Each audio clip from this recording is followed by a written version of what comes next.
Shout out sa tanang mga vendors. Ang mga vendors nga dili ninyo mahibawan kung unsa na ilang kahimtang tungod kay wala pod niyo kumusta ha. Nya ang problema ang tanan nga mamalitay labi na gyud adtong mga kwartahan no. Makita kay silang mga vendors, ubos na kay silang pananaw. Inumdumin ninyo, wala pang mga pobreng vendors. Wala pa ming mga pobreng vendors.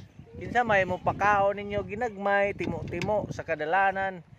Pabugnaw sa kadalanan, di ba?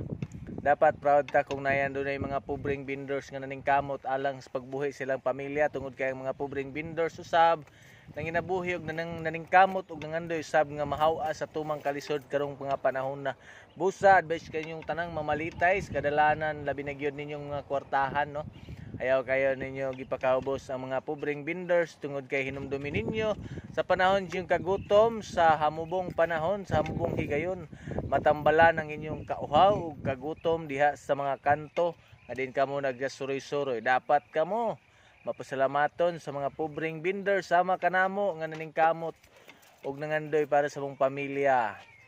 Dili kay inyong bulihon.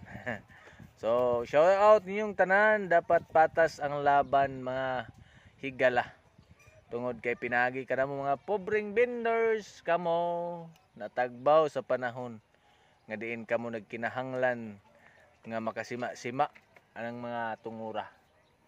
So, alang niadtong mga adunahan, no? Adunahan nga mahiligon sa mga street food, mahiligon sa mga vendors, nga mga lutong vendors.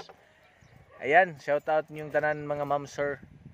Labi na gyud sa tong mga nagka line customer sa matag adlaw, shout out kanyong tanan.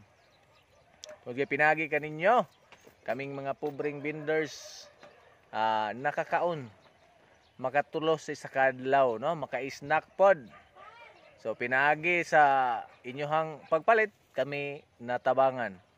Ug pinagi usab sa among pagpaninda kamo usab sa hamubong higayon natabangan og natambalan ang inyohang panginahanglan. Shout out natong tanan og maayong hapon, maayong adlaw, maayong gabi kanatong tanan.